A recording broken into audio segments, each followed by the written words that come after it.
दोस्तों, कुछ खिलाड़ी समय के साथ बदलते हैं, कुछ समय को अपने हिसाब से बदल देते हैं। विराट कोहली इन दिनों वनडे क्रिकेट में वही कर रहे हैं जो उन्होंने एक दशक पहले किया था। ऐसा लग रहा है जैसे 2016 की घड़ी फिर से चल पड़ी हो, जब कोहली सिर्फ रन नहीं बनाते थे बल्कि विरोधी टीमों की योजना, धैर्य और आत्मविश्वास तीनों को तोड़ देते थे। हालिया 7 वनडे पारियों में 6 बार 50 से अधिक का स्कोर इस बात का सबूत है कि ये कोई क्षणिक लय नहीं बल्कि निरंतरता की वापसी है। दक्षिण अफ्रीका के खिलाफ 135 और 102 रनों की पारियां, न्यूजीलैंड के खिलाफ बड़ोदरा में 93 और फिर इंदौर में 124 रन का ये शतक, ये सिर्फ शानदार फॉर्म का संकेत नहीं बल्कि एक बल्लेबाज के दोबारा खुद से मिलने की कहानी है।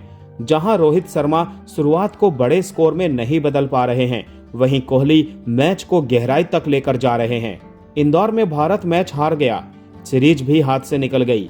न्यूजीलैंड ने 37 वर्षों में पहली बार भारत से वनडे सीरीज जीतकर इतिहास रच दिया, लेकिन रविवार के शाम की कहानी हमेशा की तरह स्कोरबोर्ड से कहीं आगे जाकर एक ही व्यक्ति के इर्द गिर्द सिमट गई। जब तक विराट कोहली क्रीज पर थे, मुकाबला जिंदा था। लक्ष्य भले ही बड़ा हो, विकेट भले ही गिरते जा रहे हों, लेकिन मैच तब तक खुला हुआ था। जैसे ही कोहली आउट हुए, उसके महज 2 गेंद बाद मैच भी समाप्त हो गया। ये महज संयोग नहीं था, ये विराट कोहली का क्रिकेट है, जहां उनकी मौजूदगी ही उम्मीद की सबसे मजबूत बुनियाद बन जाती है। कोहली के इस शतक ने करोड़ों दिल जीते, क्योंकि यह सिर्फ रनों का अंबार नहीं बल्कि एक अकेले योद्धा का संघर्ष था। जब रोहित, गिल और मध्यक्रम ताश के पत्तों की तरह बिखर गया, तब कोहली ने एक छोर को थामे रखा। विराट की इस पारी में कोई जल्दबाजी नहीं थी। शुरुआत में आक्रामक संकेत जरूर मिले, एक पुल शॉट पर छक्का और शानदार कवर ड्राइव, लेकिन उसके बाद पारी ठहर गई। 52 गेंदों पर अर्धशतक लगाया, तब तक उन्होंने सिर्फ एक छक्का लगाया। T20 युग में ये असामान्य लग सकता है, लेकिन कोहली जानते थे कि गिरते विकेटों के बीच टीम उनसे क्या मांग रही है। उसके बाद 40वें ओवर के आसपास कोहली ने गियर बदला। विशेषज्ञ इसे विराट 2.0 कह रहे हैं। 11 गेंदों में 2 चौके और 1 छक्का लगाकर उन्होंने न्यूजीलैंड के गेंदबाजों पर दबाव वापस डाल दिया। जेडन लेनॉक्स जैसे स्पिनर्स के खिलाफ कदमों का इस्तेमाल और कलाइयों के जादू ने दर्शकों को उनके 2016 के प्राइम फॉर्म की याद दिला दी। कोहली ने अपनी बल्लेबाजी शैली को पूरी तरह अपग्रेड किया है। पहले वो पारी बुनते थे, लेकिन अब वो पहली 20 गेंदों के भीतर ही छक्के जड़कर काउंटर अटैक कर रहे हैं। यहाँ भी वो काफी आक्रामक नजर आ रहे थे और तेज गेंदबाजों पर प्रहार करने के लिए उतावले भी। उन्होंने जरूरत पड़ने पर हवा में शॉट खेलने से भी परहेज नहीं किया और अपनी पहली 24 गेंदों में ही 4 चौके और 1 छक्का जड़ दिया। विशेषज्ञों का कहना है कि अब वो गैप खोजने के बजाय बाउंड्री क्लियर करने पर ध्यान दे रहे हैं, जिसके कारण उनका स्ट्राइक रेट अब 115 से 120 के करीब पहुंच गया है। कोहली ने 91 गेंदों में अपना शतक पूरा किया। सोशल मीडिया से लेकर कमेंट्री बॉक्स तक लोगों ने यही कहा कि किंग अभी भी जिंदा है। प्रशंसकों का मानना है कि कोहली की तकनीक में अब 2026 की आधुनिकता और पुराने अनुभव का बेजोड़ संगम है। रनों का पीछा करते हुए विराट कोहली का रिकॉर्ड किसी महागाथा जैसा है। ये उनके कैरियर का 54वां वनडे शतक था और लक्ष्य का पीछा करते हुए 29वां। चेज मास्टर की साख इसी बात से समझी जा सकती है कि जब दबाव चरम पर होता है, विराट की एकाग्रता और बढ़ जाती है। हालांकि उनका 124 रन का योगदान बेकार गया, लेकिन इसने उन्हें सचिन तेंदुलकर के 100 अंतर्राष्ट्रीय शतकों के रिकॉर्ड के और करीब पहुंचा दिया है।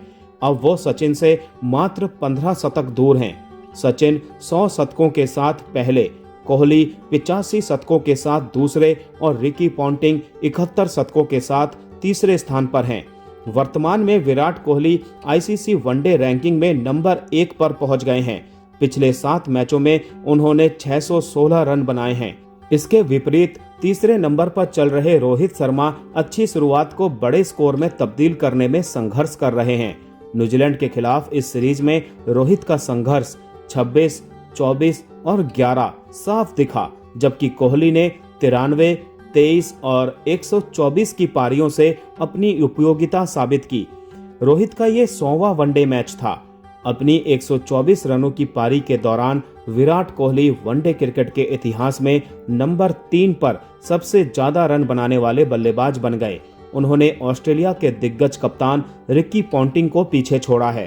पॉन्टिंग के नाम नंबर 3 पर 330 पारियों में 12,662 रन थे। विराट के खाते में नंबर 3 पर बल्लेबाजी करते हुए 244 मैचों में 12,676 रन दर्ज हो गए हैं। मैच के बाद भारतीय कप्तान शुभमन गिल ने भी कहा, विराट जिस तरह से बल्लेबाजी कर रहे हैं वो हमेशा टीम के लिए एक प्लस पॉइंट होता है।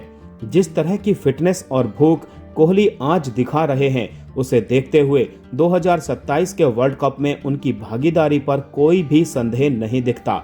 उन्होंने टी20 से संन्यास लेकर अपने कार्यभार को बखूबी संभाला है। हालांकि टेस्ट क्रिकेट में उनकी गैर मौजूदगी और फॉर्म की कमी अब भी प्रशंसकों को खलती है, लेकिन सफेद गेंद के क्रिकेट में उनकी फियरलेस फॉर्म ने यह साबित कर दिया है कि अगला वर्ल्ड कप उनके कैरियर का सबसे शानदार विदाई गीत हो सकता है।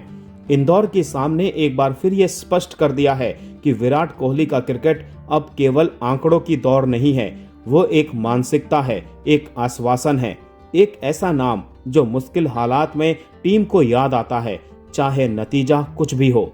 जब लक्ष्य बड़ा हो और रास्ता कठिन, भारतीय क्रिकेट आज भी उसी भरोसे की तलाश करता है और वो भरोसा अब भी विराट कोहली के बल्ले में बसता है।